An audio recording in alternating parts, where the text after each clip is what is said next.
আসসালামু আলাইকুম। আজকের অনলাইন ক্লাসে সবাইকে স্বাগত জানাচ্ছি। আমি তোমাদের সাথে আছি অনুপ স্যার। আশা করছি তোমরা সবাই ভালো আছো। তো আমার কথা শোনা যাচ্ছে কিনা আর আমার পেছনের হোয়াইট বোর্ডটা ঠিকঠাক দেখা যাচ্ছে কিনা কেউ একটু কাইন্ডলি রেসপন্স করে আমাকে জানাবে প্লিজ। জি স্যার, শোনা যাচ্ছে। ওকে, ধন্যবাদ। তো আমরা গতদিন করেছিলাম দর্শনের পরিদর্শন কাকে বলে, দর্শন কি, বা দর্শনের যে বিষয়বস্তু, হুম, সাবজেক্ট ম্যাটার অফ ফিলসফি বা স্কোপ, এটা সম্পর্কে পড়া হয়েছিল। তো আজকে আমরা যে বিষয়টি নিয়ে প্রথমে জানবো সেটা হচ্ছে দর্শনের স্বরূপটা কি। হুম, দর্শনের স্বরূপ, নেচার অফ ফিলসফি। হ্যাঁ, দর্শনের স্বরূপ সম্পর্কে আজকের ক্লাসে আমি একটু জানানোর চেষ্টা করব। তো প্রথমেই আসছে দর্শনের স্বরূপ।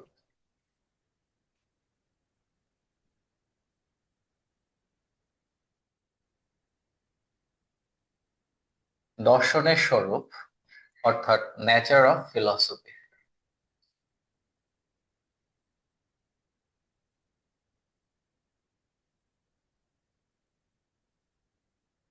তো অ্যাকচুয়ালি দর্শনের স্বরূপ বলতে যে বিষয়গুলো এর মধ্যে আসবে সেটা হচ্ছে দর্শন কি। হ্যাঁ, দর্শন কি, দর্শন বলতে কি বোঝায়, দর্শন শব্দের অর্থ কি, দর্শনের সংজ্ঞা কি, এগুলো দর্শনের আলোচ্য বিষয়। তো এগুলোই কিন্তু মূলত দর্শনের যদি আমরা বলি যে দর্শনের স্বরূপ কি, নেচার অফ ফিলোসফি, এই বিষয়গুলো আসে। তো দর্শনের স্বরূপ জানতে হলে দর্শন কিছু বিষয়কে আমরা প্যারামিটার বা কিছু বিষয়ের আঙ্গিকে দর্শনের স্বরূপ জানা যাবে। সেটা প্রথমে হচ্ছে, আমি সেই পয়েন্টগুলো এখানে লিখছি। যেমন হচ্ছে আলোচ্য বিষয়ের দিক দিয়ে, হ্যাঁ, দর্শন অ্যাকচুয়ালি কি কি বিষয় নিয়ে আলোচনা করে সেগুলোর মাধ্যমে আমরা দর্শনের যে স্বরূপ সম্পর্কে আমরা জানতে পারবো। মানে আলোচ্য, মানে আলোচনা বিষয়ের দিক দিয়ে, আলোচ্য বিষয়ের দিক দিয়ে।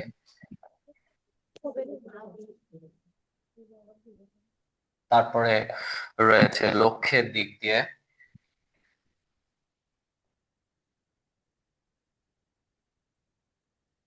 তারপরে রয়েছে দার্শনিক সমস্যাবলীর সমস্যাবলীর দিক দিয়ে।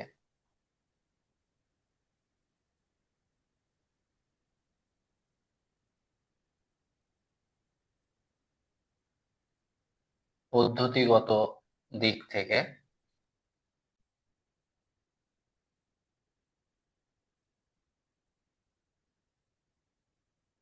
জগৎ ও জীবনের জিজ্ঞাসা। যুক্তি চিন্তন পদ্ধতি।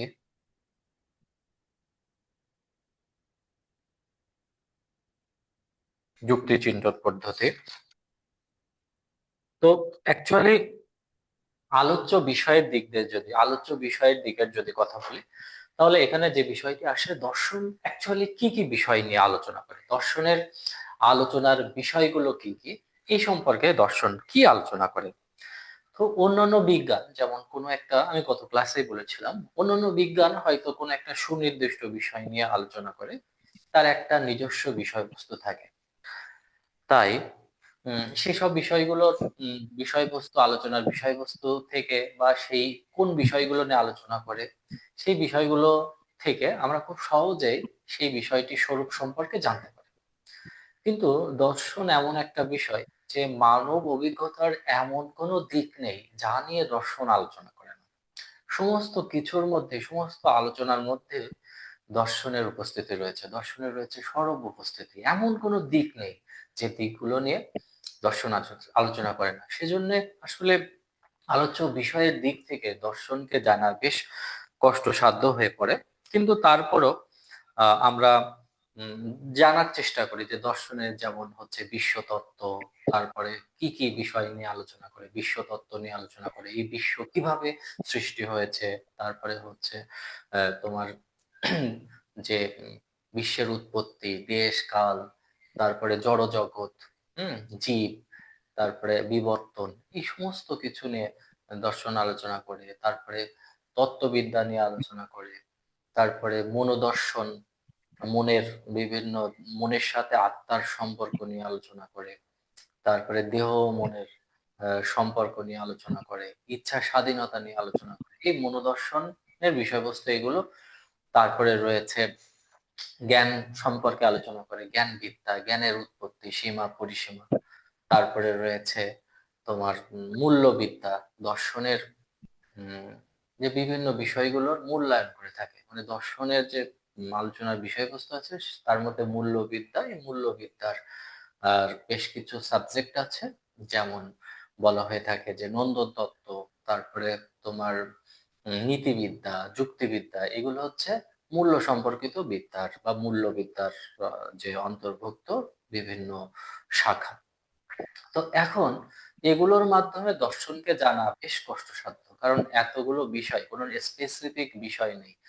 মানব অভিজ্ঞতার এমন কোনো দিক নেই যা নিয়ে দর্শন আলোচনা করে না, তাই আলোচ্য বিষয় থেকে জানাটা একটু কষ্টসাধ্য। লক্ষ্যের দিক দিয়ে যদি বলি, যে বিজ্ঞান, আমরা সচরাচর জ্ঞান অর্জন করি সাধারণত বিজ্ঞানের মাধ্যমে। তো বিজ্ঞান নিয়ে, বিজ্ঞান অ্যাকচুয়ালি কোনো বিষয়কে একদম অখণ্ডভাবে না, বিশেষ বিশেষ ভাবে আলোচনা করে। বিজ্ঞানের দৃষ্টিভঙ্গি হচ্ছে বিশেষ, কিন্তু দর্শন সমগ্র জীব জগৎ, জগতের সমস্ত কিছুকে অখণ্ড রূপ, জগতের অখণ্ড রূপ, জগতের সমস্ত বিষয়ের অখণ্ড রূপ বা অখণ্ড দৃষ্টিভঙ্গির মাধ্যমে জানতে চাই। হুম। তাহলে তার মানে জীব জগতের প্রকৃত স্বরূপ, অর্থ, উৎপত্তি, অবস্থান, আন্তঃসত্ত্বা, মৌলিক নীতি, এগুলোকে অ্যাকচুয়ালি সার্বিকভাবে জানার চেষ্টা করা হয়। আবার কেউ কেউ মনে করা করে যে মানে দর্শনের যে সংজ্ঞাই বলা হয়েছিল, দর্শন হচ্ছে আহ, এমন একটা পদ্ধতি যেখানে যে মানুষ যে পৃথিবীতে বসবাস করে সেই জগৎ এবং জগতের বসবাসকারী মানুষের এর সাথে সম্পর্কিত বিভিন্ন মৌলিক সমস্যাবলী স্বরূপ অনুসন্ধান করে এবং সেই সব সমস্যার সমাধানের চেষ্টা করে কে? দর্শন। তাহলে এখন কথা হচ্ছে যে মানব অভিজ্ঞতার এত এত সমস্যার, মানে মানুষ এবং এই জগতের আসলে তো অন্তহীন সমস্যা, তো এই সমস্যা গুলোকে জানা খুব কষ্টসাধ্য। তো এইভাবে আসলে মৌলিক সমস্যা গুলোর মাধ্যমেও দর্শনের প্রকৃতিটা বোঝা বা এটা সম্পর্কে মানুষের বোধগম্য হওয়ার পসিবিলিটি বা সম্ভাবনা বেশ কম, কারণ মানে এত এলাবোরেট একটা বিষয়, এগুলোকে খুব সহজে জানা যায় না। পদ্ধতির দিক দিয়ে যদি আমরা বলি, যে দর্শনে কিন্তু বিভিন্ন, বিজ্ঞানে যেমন বিভিন্ন পদ্ধতিগুলো নিয়ে আলোচনা করা হয়ে থাকে। বিজ্ঞান যেমন পরীক্ষণ, নিরীক্ষণ, তারপর বা পর্যবেক্ষণের মাধ্যমে বিভিন্ন জ্ঞান অর্জনের কথা বলা হয়। তো দর্শনেও কিন্তু কি করা হয়, দর্শনের আলোচনাও কিন্তু একই সাথে যেমন সংজ্ঞামূলক পদ্ধতি, বিশ্লেষণী পদ্ধতি, বিচার বিশ্লেষণী পদ্ধতি, হ্যাঁ, তারপরে যুক্তি পদ্ধতি, এগুলোর মাধ্যমে কিন্তু দর্শনে বিভিন্ন সিদ্ধান্তে পৌঁছানো হয়ে থাকে। তো এভাবেও দর্শনের প্রকৃতি সম্পর্কে জানা যায়। জগৎ ও জীবনের জিজ্ঞাসা, দেখো, আমি গত ক্লাসেই বলেছি, মানুষের এই দুনিয়াতে মানুষ একদম যখন প্রিমিটিভ লেভেলে ছিল, তখন কিন্তু জ্ঞানের কোনো চর্চা ছিল না, কোনো আলাদা বিষয় ছিল না। তারপরে যখন মানুষ এই পৃথিবীতে আম, বিভিন্ন বিষয় সম্পর্কে প্রশ্ন করতে শুরু করলো, যে প্রশ্নের ধারাটা শুরু হয়েছিল থেলিস থেকে। থেলিস সর্বপ্রথম কি করেছিলেন, তিনি প্রশ্ন করা শুরু করেছিলেন যে এই জগতের মূল উপাদান বা আদিম উপাদান কি। এই সম্পর্কিত প্রশ্নের শুরু থেকেই, হ্যাঁ, সূচনা হয় মূলত দর্শনের অগ্রযাত্রা, বা এক অন্যভাবে বলা যায় যে জ্ঞানের অগ্রযাত্রা। দুনিয়ায় জ্ঞানের যে যাত্রাটা কিন্তু দর্শনের হাত ধরেই হয়েছে। ইভেন বিজ্ঞানী যারা অণু পরমাণুর কথা বলেছিলেন, ডেমোক্রিটাস, লিউসিম্পাস, এনারাও কিন্তু দার্শনিক ছিলেন। তো দর্শন থেকেই পরবর্তীতে অন্যান্য বিষয়গুলো আলাদা হয়ে যায়, বিজ্ঞান আলাদা হয়ে যায়। তো বিজ্ঞানের যাত্রাও কিন্তু দর্শনের যাত্রা থেকে শুরু হয়। তো এই দর্শনের যাত্রা শুরু হয়েছিল জিজ্ঞাসা থেকে। মানুষ কৌতূহল প্রবণ প্রাণী, কৌতূহলী একটা জীব। মানুষ অজানাকে জানতে চায়, অদেখাকে দেখতে চায়, রহস্যকে জয় করে নিতে চায়। হ্যাঁ, তো এইটার ছোট বাচ্চা শিশুদের মধ্যেও এরকম একটা প্রবণতা আমরা খেয়াল করি। তো দর্শন শুধু মানুষ এবং এই যে জগৎ এবং জীবনের সাথে সম্পর্কিত যেসব মৌলিক সমস্যাবলীর স্বরূপ অনুসন্ধান করেই ক্ষান্ত থাকে না, বরং তারা চেষ্টা করে এইসব সমস্যাবলীর, এইসব জটিল জটিল সমস্যাবলীর বা মৌলিক সমস্যাবলীর একটা সুষ্ঠু সমাধান দেওয়ার চেষ্টা করে থাকে। কে চেষ্টা করে? দর্শন চেষ্টা করে। তো দর্শন একটা নির্দিষ্ট কোনো সমস্যা নিয়ে আলোচনা করে না। দর্শনের যে সমস্যাগুলো বলা হয়ে থাকে, এই সমস্যাগুলো হচ্ছে সার্বজনীন, সার্বিক।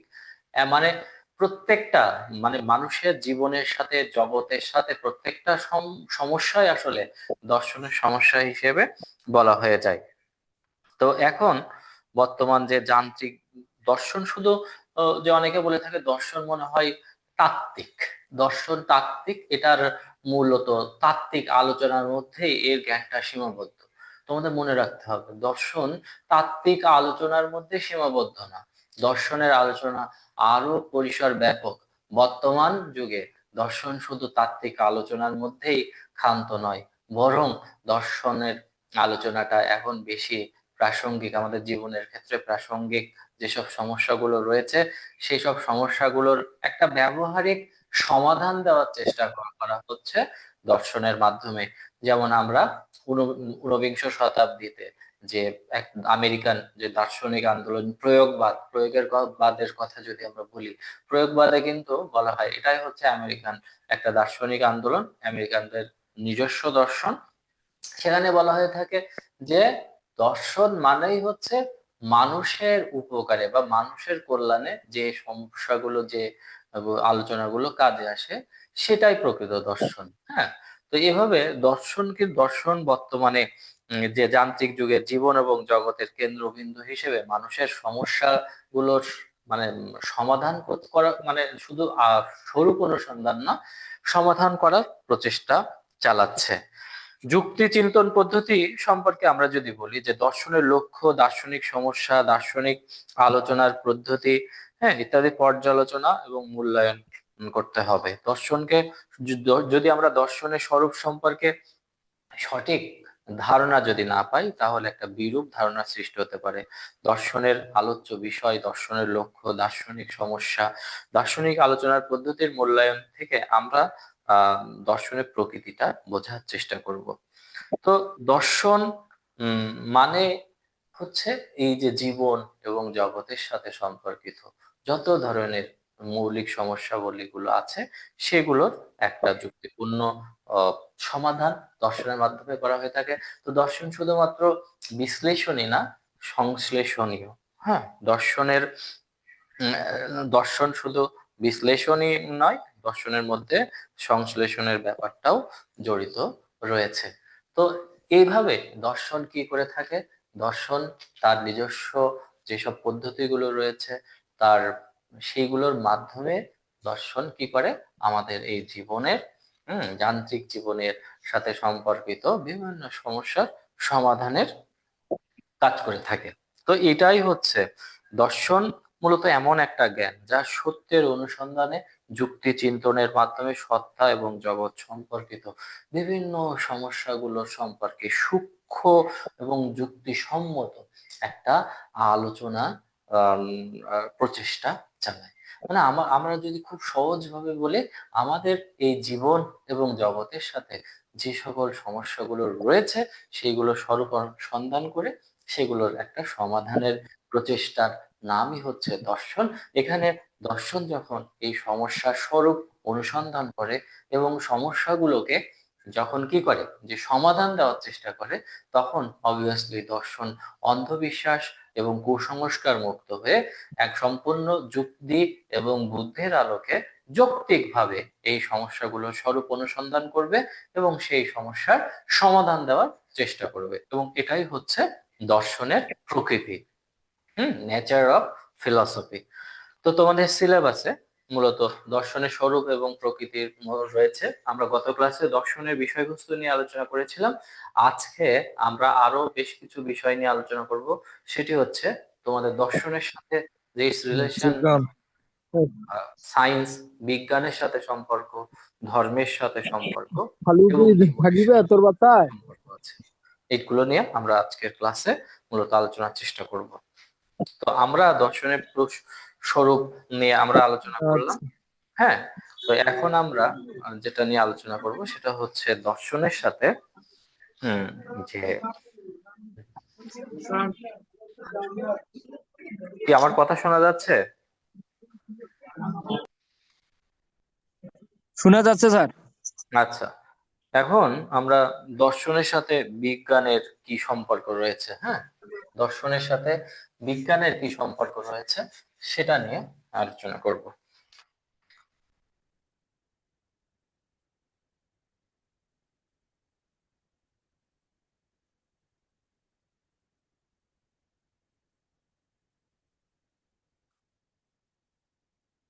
তো দর্শনের যদি আমরা ছোট্ট করে একটা সংজ্ঞা লিখি, জ্ঞান ও জ্ঞান বা সত্যের প্রতি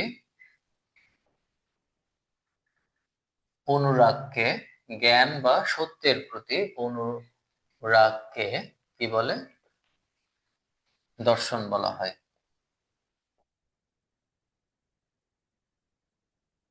আর বিজ্ঞানের সংজ্ঞা যদি আমরা দিতে চাই, বিজ্ঞান শব্দটি বিশেষ জ্ঞান। এই বিজ্ঞান শব্দটির ইংরেজি প্রতিশব্দ হচ্ছে, আমরা জানি যে সায়েন্স। সায়েন্স শব্দটি ল্যাটিন ওয়ার্ড সায়েন্টিয়া, সায়েন্সিয়া, তারপর থেকে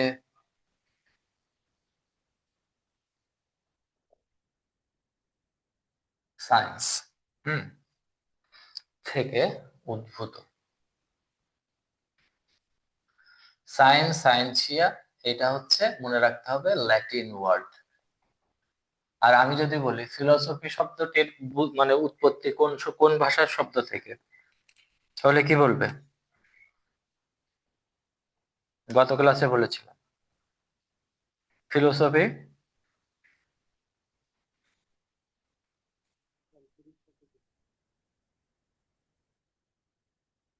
গ্রিক ভাষার শব্দ। হ্যাঁ, গ্রিক। ফিলস এবং, মনে আছে? ফিলস এবং, ফিলোস এবং সোফিয়া থেকে এসেছে গ্রিক শব্দ। Very good, very good. এই দুটো কি শব্দ? গ্রিক ওয়ার্ড থেকে। গ্রিক হ্যাঁ, গ্রিক, রাইট, গ্রিক ওয়ার্ড।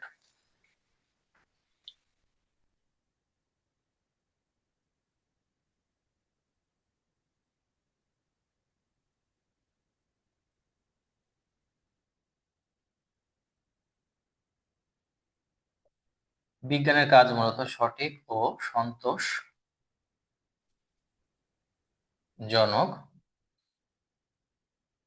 জ্ঞান প্রদান করা।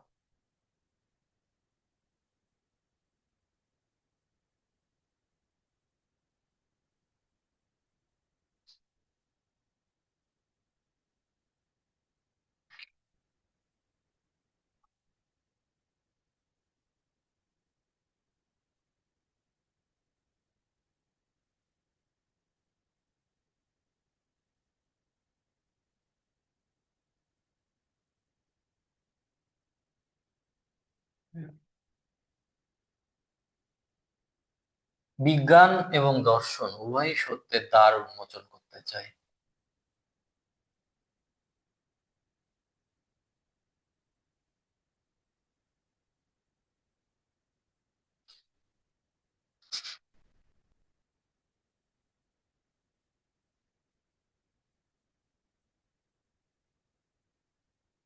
হাক্সলি বলেন, বিজ্ঞান হলো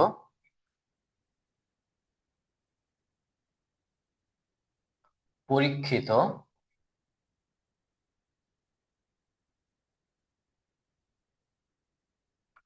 লৌকিক জ্ঞান বা সহজ বুদ্ধির সমষ্টি।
তো যেটা বলছিলাম যে দর্শন, আমরা দর্শন নিয়ে কথা বলেছি। তো অ্যাকচুয়ালি দর্শন মানে হচ্ছে লাভিং অফ উইজডম, জ্ঞান বা প্রজ্ঞার প্রতি যে ভালোবাসা, সেই জ্ঞান বা প্রজ্ঞার প্রতি ভালোবাসা বা সত্যের প্রতি অনুরাগকে আমরা কি বলবো, দর্শন বলি। তো দর্শন জীবন এবং জগতের যেসব বিষয়গুলো রয়েছে সেই সব বিষয়ের সাথে সম্পর্কিত সমস্যাগুলোর স্বরূপ অনুসন্ধান করে এবং সেইগুলোর সমাধান দেওয়ার চেষ্টা করে, এটাই হচ্ছে দর্শন। আর বিজ্ঞান, বিজ্ঞান শব্দটি যদি আমরা বিশ্লেষণ করি, যে বিজ্ঞান শব্দটি হচ্ছে বিশেষ জ্ঞান। হ্যাঁ, বিশেষ জ্ঞান, পদ্ধতি নির্ভর সুশৃঙ্খল সুসামঞ্জস্যপূর্ণ যে জ্ঞান, সেটাকে আমরা কি বলবো, বিজ্ঞান বলবো। বিজ্ঞান শব্দটি ল্যাটিন ওয়ার্ড সায়েন্টিয়া থেকে উৎপত্তি হয়েছে। তো অ্যাকচুয়ালি এই সায়েন্টিয়া শব্দের মূল অর্থ হচ্ছে, যদি আমরা ব্যুৎপত্তি অগত অর্থ, জ্ঞান বা জ্ঞান বিদ্যা বলা হয়ে থাকে। তো অ্যাকচুয়ালি বিজ্ঞানের মূল কাজ হচ্ছে সঠিক ও সন্তোষজনক যে জ্ঞান, এই জ্ঞান প্রদান করাই হচ্ছে বিজ্ঞানের কাজ। বিজ্ঞান, সাধারণ মানুষ বিভিন্ন ধরনের বিষয়গুলো সম্পর্কে লৌকিক একটা ব্যাখ্যা থাকে, লৌকিক একটা জ্ঞান থাকে। তো এই লৌকিক জ্ঞানকে যখন বিজ্ঞানের পরীক্ষণ নিরীক্ষণ পর্যবেক্ষণ তথা বিজ্ঞানের যেসব যে পদ্ধতিগুলো রয়েছে, এই পদ্ধতিগুলোর আলোকে আহ, কোষ্টি পাথরে যাচাই করে তাদেরকে সুসংবদ্ধ করা হয়, লৌকিক জ্ঞানকে তারপরে সুসংহত করা হয় এবং পরীক্ষণের মাধ্যমে যাচাই করা হয়। এবং এদের মাধ্যমে বিজ্ঞান কি কাজ করে, যে একটা নির্ভুল জ্ঞান মানুষের সামনে উপস্থাপন করার চেষ্টা করা হয়ে থাকে। তো মোটামুটি বিজ্ঞানকে পাঁচটি ভাগে ভাগ করা হয়। একটা হচ্ছে জড় বিজ্ঞান, জীব বিজ্ঞান, মনোবিজ্ঞান, সামাজিক বিজ্ঞান, প্রযুক্তি বিজ্ঞান বা যন্ত্র বিজ্ঞান। তো জড় বিজ্ঞান মূলত উম যে এগুলোকে প্রাকৃতিক, এর অপর নাম, জড় বিজ্ঞানের অপর নাম হচ্ছে প্রাকৃতিক বিজ্ঞান। তো এখানে মূলত পদার্থবিদ্যা, রসায়ন বিদ্যা, ভূতত্ত্ববিদ্যা এগুলো অন্তর্ভুক্ত। আর জীব বিজ্ঞানের মধ্যে রয়েছে যে উদ্ভিদ বিদ্যা, প্রাণীবিদ্যা এগুলো। আর মনোবিদ্যা হচ্ছে মানুষের মানসিক ঘটনাবলীর বা মানসিক আচরণের যে ক্রিয়াবলীর যে প্রক্রিয়া সমূহ আলোচনা করে, সেটা হচ্ছে মনোবিজ্ঞান। আর সামাজিক বিজ্ঞানের মধ্যে যেগুলো রয়েছে সেটা হচ্ছে রাষ্ট্রবিজ্ঞান, সমাজ বিজ্ঞান, তারপরে অর্থনীতি এইগুলো। আর প্রযুক্তিবিদ্যার মধ্যে যেগুলো রয়েছে সেগুলো হচ্ছে প্রকৌশলী বিদ্যা, শিল্প বিজ্ঞান এগুলো।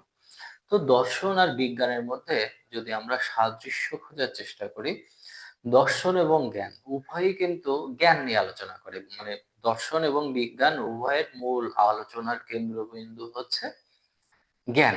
উভয়ের আলোচনার মূল ফোকাস থাকে জ্ঞানের উপর। হ্যাঁ, এখন এই জ্ঞান নিয়ে আলোচনা করতে গিয়ে তবে দুইজনের দৃষ্টিভঙ্গি বা দুইজনের পদ্ধতি আলাদা আলাদা। হুম। তো এখানে অজানাকে জানা, অদেখাকে দেখা যেমন দর্শন।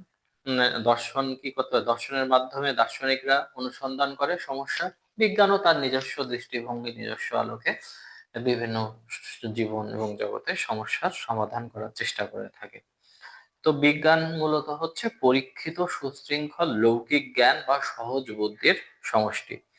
তো বৈজ্ঞানিক জ্ঞানের একটা বিশেষত্ব হচ্ছে বিজ্ঞানের জ্ঞান যেমন এক একটা নির্দিষ্ট ছোট ছোট শাখা রয়েছে, সেই শাখাগুলোর মাধ্যমে কি করা হয়ে থাকে, যে মানব অভিজ্ঞতার ছোট ছোট অংশগুলো বা যে বিষয়গুলোকে আলাদা আলাদা ভাবে ব্যাখ্যা করার চেষ্টা করে, একসাথে বা অখণ্ডভাবে আলোচনা করা হয়ে থাকে না। বিজ্ঞানের আলোচনা বা বিজ্ঞানের জ্ঞান থেকে আমরা এই জীবন এবং জগৎ সম্পর্কে আংশিক, মানে কোন একটা বিষয় সম্পর্কে আংশিক ঐক্যবোধের ধারণা পাই, কিন্তু পরিপূর্ণ অখণ্ড রূপকে আমরা জানতে পারি না। তো এই কারণে বৈজ্ঞানিক জ্ঞান যখন সুবিন্যস্ত সুসংহত তাৎপর্য মণ্ডিত হয়, তখন সেটা দার্শনিক জ্ঞানের স্তরে এসে পৌঁছায়। তো এখন আমরা যদি বলি যে দর্শন আর বিজ্ঞানের হুম মানে সহজ বুদ্ধি থেকে বৈজ্ঞানিক জ্ঞানে আসতে হলে যেমন নতুন রাজ্যে পরিণত হতে হয় না, ঠিক তেমন ভাবে তোমার বৈজ্ঞানিক জ্ঞান থেকে দার্শনিক জ্ঞানে আসতে আসতে হলেও জ্ঞানের কোনো আমাদেরকে অভিজ্ঞতার জগৎকে ছেড়ে আসতে হয় না। তার মানে এখানে যেটা বলা হচ্ছে যে প্রথমে লৌকিক জ্ঞান মানে মানুষের যে সাধারণ যে বদ্ধমূল ধারণা বা যে বিশ্বাস, যে এইগুলোকে আমরা কি বলা হয়, লৌকিক জ্ঞান। এই লৌকিক জ্ঞান যখন পদ্ধতিগত, সুসংহত এবং পরীক্ষা নিরীক্ষণ এবং বিশ্লেষণ করা হয় লৌকিক জ্ঞানকে, তখন সেটা কি হয়ে যায়, সেই জ্ঞানটা হয়ে যায় বিজ্ঞান। আবার এই বিজ্ঞানকে যখন কি করা হবে, বিজ্ঞানকে যখন বিজ্ঞানের যে ছোট ছোট আংশিক যে আলোচনা বা আংশিক ঐক্যবোধ গুলোকে যখন আরো ব্যাপকভাবে এদেরকে অখণ্ড রূপ হিসেবে জানা হবে, সুসংহত, সুবিন্যস্ত এবং কি হবে, তাৎপর্যমণ্ডিত হবে, তখন বিজ্ঞান কি হয়ে যাবে, বিজ্ঞানের জ্ঞান দর্শনে পরিণত হবে। তো এই কারণে অ্যাকচুয়ালি এগুলো কিন্তু বিজ্ঞানের সাথে দর্শনের একটা সম্পর্ক আছে বলে মনে করা হয়। তো দর্শন ও বিজ্ঞানের মধ্যে এখন আমাদের বৈসাদৃশ্যগুলো নিয়ে যদি আমরা কথা বলি, যে বিজ্ঞানের জ্ঞান শুধুমাত্র আমাদের অভিজ্ঞতার জগতের মধ্যে সীমাবদ্ধ। বিজ্ঞানের জ্ঞানটা কি, বিজ্ঞানের জ্ঞানটা আমাদের অভিজ্ঞতার জগতে সীমাবদ্ধ। এই অভিজ্ঞতার জগতের বাইরের কোনো বিষয়গুলো নিয়ে বিজ্ঞান কিন্তু আলোচনা করে না। যেমন আমরা বলি, যেমন ধরো বিজ্ঞান, ফিজিক্স, কেমিস্ট্রি, তারপরে হচ্ছে জীব, লাইফ সায়েন্স, বোটানি, জুলজি, সব বিষয়গুলো নিয়ে আলোচনা করবে। কিন্তু যেগুলো নাই এমন কোনো বিষয়, যেমন গড, হ্যাঁ, এক্সিস্টেন্স অফ গড, তারপরে হচ্ছে পরলোক, হ্যাঁ, তারপরে হচ্ছে সোল, আত্মা, হ্যাঁ, এগুলো নিয়ে কিন্তু আলোচনা করে না। কারণ পরলোক, আত্মা, ঈশ্বর, এই বিষয়গুলো কিন্তু আমাদের ইন্দ্রিয়গ্রাহ্য অভিজ্ঞতার জগতে পায় না। তাহলে এই আলোচনাগুলো কিন্তু কিসের মধ্যে থাকে না, এই আলোচনাগুলো কিন্তু তোমার বিজ্ঞানের আলোচনার মধ্যে থাকে না। বিজ্ঞানের আলোচনা শুধুমাত্র ইন্দ্রিয়গ্রাহ্য জগতের মধ্যে সীমাবদ্ধ। কিন্তু এই ইন্দ্রিয়গ্রাহ্য জগতের বাইরে যে জগৎ সম্পর্কে আলোচনা আমরা দর্শনে পাই। দর্শন এবং বিজ্ঞানের আলোচনার পদ্ধতি কিন্তু ভিন্ন, আলোচনার পদ্ধতির দিক দিয়ে। কারণ আমরা যদি দেখি যে বিজ্ঞান হলো অভিজ্ঞতা ভিত্তিক, এখানে পর্যবেক্ষণ, পরীক্ষণ, নিরীক্ষণ, কার্যকরণ, প্রকৃতির নিয়মানুবর্তিতা, এগুলো। কিন্তু দর্শন হচ্ছে বিচারধর্মী, অনুধানমূলক বিচার বিশ্লেষণ, এইগুলো অনুধানমূলক বিচার বিশ্লেষণ করে, এগুলোর উপরে দর্শন কাজ করে থাকে, মূল্যায়নমূলক। কিন্তু বিজ্ঞান প্রকৃতির নিয়মানুবর্তিতা, কার্যকরণ, তারপরে হচ্ছে পরীক্ষণ, নিরীক্ষণ, পর্যবেক্ষণ, এগুলোর আলোকে কোনো সিদ্ধান্ত গ্রহণ করে। দর্শন এই বিশ্বজগতের উপাদান কারণ, নিমিত্ত কারণ, পরিণতিমূলক কারণ ইত্যাদি সম্পর্কে আলোচনা করে। কিন্তু জগতের পরিণতিমূলক কারণ বা চরম কারণ নিয়ে আলোচনা করা বিজ্ঞানের বিষয় নয়। উপাদান কারণ বলতে তোমরা জানো যে গত নিবন্ধনে আসছিল যে অ্যারিস্টটল যে 4টি কারণে কিভাবে 2টি কারণে পরিণত করেন। তো এখানে যদি আমরা কারণের কথা বলি, সেখানে বলা হয়ে থাকে যে তোমার উপাদান কারণ মানে বস্তুটা যে উপাদানে তৈরি হয়, গঠন করা হয়, সেটাকে বলা হয় উপাদান কারণ। নিমিত্ত কারণ মানে যা ওই বস্তুকে, যেমন ধরো একটা মাটির কলস, তো মাটির কলসকে কি করা হচ্ছে, মাটি থেকে তৈরি করা হচ্ছে। তাহলে মাটির কলসের মূল উপাদান কি, কলসটা তৈরি হয়েছে মাটি থেকে, এটা হচ্ছে উপাদান কারণ, যেটাকে বলা হয় ম্যাটেরিয়াল কজ। নিমিত্ত কারণ হচ্ছে এফিশিয়েন্ট কজ, মানে যার পরিশ্রমে মাধ্যমে কি করা হলো, যার যার মাধ্যমে ওই মাটিটা কলসে পরিণত হলো, সেটাকে বলা হয় নিমিত্ত কারণ। পরিণতি বা চরম কারণ বলতে অ্যাকচুয়ালি বুঝিয়ে থাকে যে আমি অ্যাকচুয়ালি শেষ পর্যন্ত একটা জিনিস তৈরি করতে চাচ্ছি, ওই জিনিসটা যে ফাইনালি ওইটা রূপ দেওয়া। যেমন মাটি থেকে আমি একটা কলস তৈরি করছি যেটাতে আমি পানি রাখতে পারবো, ওই রকম একটা জিনিসে পরিণত করাটাই হচ্ছে আমার মাটিকে, এটা হচ্ছে আমার নিমিত্ত কারণ।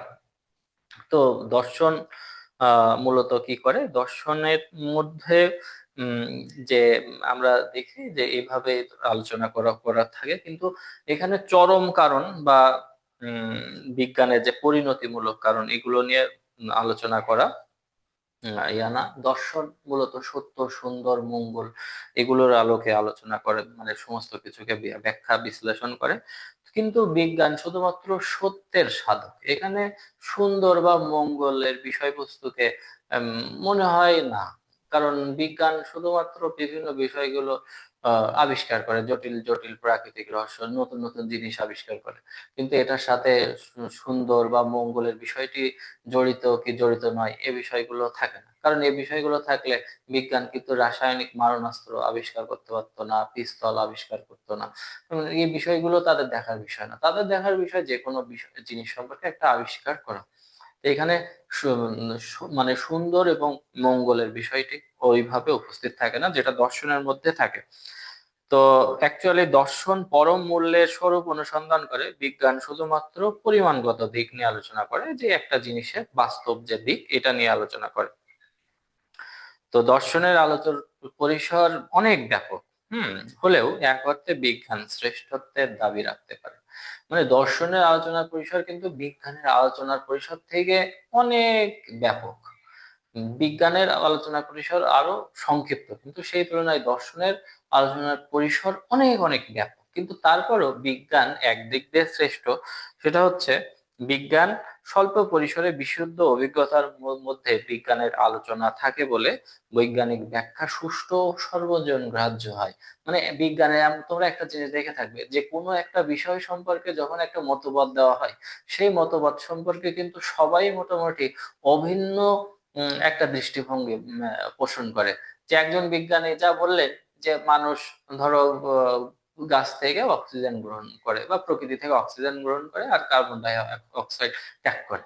তো এইটা সম্পর্কে কিন্তু কম বেশি সবাই কিন্তু এক বাক্যে মেনে নেবে। এইটা সম্পর্কে বিজ্ঞানে কোনো দ্বিমত নেই। বিজ্ঞান কোনো বিষয় সম্পর্কে যখন একজন যদি যেটা গ্রহণযোগ্য মতামত দেয়, তো তার বিপরীতে আর কোনো মতবাদ পাওয়া যায় না। কিন্তু দর্শনের ক্ষেত্রে দেখা যায় যে জ্ঞান কিভাবে তৈরি হয়, কেউ বলবে বুদ্ধির মাধ্যমে, কেউ বলবে অভিজ্ঞতাবাদীরা বলবে অভিজ্ঞতার মাধ্যমে, স্বজ্ঞাবাদীরা বলবে স্বজ্ঞার মাধ্যমে, আবার কান্ট এসে বলবেন যে না, জ্ঞান বুদ্ধি এবং অভিজ্ঞতা উভয়ের মধ্যে। তাহলে অ্যাকচুয়ালি দার্শনিকদের মধ্যে একটা বিষয় সম্পর্কে বিভিন্ন মতভেদ মতদ্বৈততা থাকে, কিন্তু বিজ্ঞানে এরকম ধরনের কোন একটা নির্দিষ্ট বিষয় সম্পর্কে এরকম মতদ্বৈততা থাকে না। ফলে বিজ্ঞানের জ্ঞান যতখানি সর্বজন গ্রাহ্য গ্রহণযোগ্য, সেইভাবে দার্শনিক জ্ঞান কিন্তু ওরকম ভাবে সর্বজন গ্রাহ্য হতে পারে না। তারপরও দর্শন এবং বিজ্ঞান পরস্পর নির্ভরশীল। কারণ বলা হয়ে থাকে যে দেশ কালের অস্তিত্ব, কার্য গঠন ইত্যাদির উপর নির্ভর করে বিজ্ঞানের আলোচনা শুরু হয়। তো এইসব ভিত্তির বা বিশ্বাসের যৌক্তিকতা সত্যতা প্রমাণ করার চেষ্টা করে। তো অ্যাকচুয়ালি বিজ্ঞানের উম প্রকৃতির বিভিন্ন বিভাগের যে সত্যগুলো আবিষ্কার করে, সেগুলো সামঞ্জস্য বিধান সুসংহতকরণ হচ্ছে দর্শনের কাজ। বিজ্ঞান যে আংশিক যে খন্ড খন্ড রূপ আমাদের সামনে উপস্থাপন করে, সেই রূপকে একটা অখণ্ড রূপে পরিণত করা দর্শনের কাজ। হুম তাই বলা হয়ে থাকে যে বলা হয়ে থাকে যে দর্শন তার তথ্যাবলী সুষ্ঠু আলোচনার জন্য বিজ্ঞানের উপর নির্ভর করে। কেননা দার্শনিক আলোচনার যে ম্যাটেরিয়াল, যে উপাদান, এই মাল মশলা, এটা যোগান দেয় বিজ্ঞান। আর বিজ্ঞান থেকে প্রাপ্ত যে উপাদানের ভিত্তিতে দর্শন জগৎ এবং জীবনের একটা সামগ্রিক আলোচনা চেষ্টা করে বা ব্যাখ্যা দেওয়ার চেষ্টা করে। এখন যদি তোমার উপাদানই না থাকে, আলোচনার যে মাল মশলা যেটাকে বলা হচ্ছে ম্যাটেরিয়াল, এটা যদি না থাকে, তাহলে দার্শনিক আলোচনা সামনে এগোতে পারবে না। তাই ওয়েবার বলেছেন, দর্শন ছাড়া বিজ্ঞান হলো ঐক্যহীন সমষ্টি মাত্র, আত্মাহীন দেহ। বিজ্ঞান ছাড়া দর্শন হলো দেহহীন আত্মা, নিছক কবিতা এবং স্বপ্ন থেকে এর কোনো বিশেষ পার্থক্য নেই। তো এটাই হচ্ছে দর্শন আর বিজ্ঞানের মধ্যে যে সম্পর্ক, এটা নিয়ে আমরা এখন কথা বললাম। এখন আমরা আচ্ছা, এখান থেকে কি, আমি তো জিজ্ঞাসা করছি না, এখান থেকে কি তোমাদের কোনো প্রশ্ন আছে? কারো কি কোনো প্রশ্ন আছে?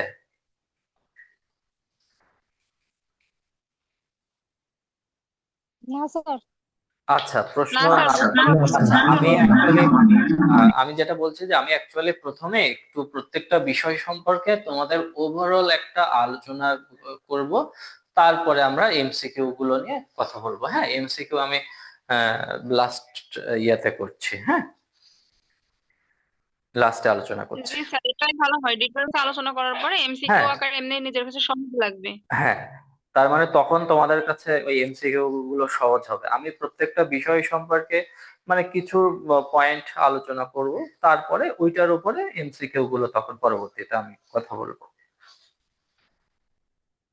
তো এখন আমরা কি বলবো যে উম, দর্শন এবং ধর্ম নিয়ে আমরা আলোচনা করব, দর্শন এবং ধর্ম।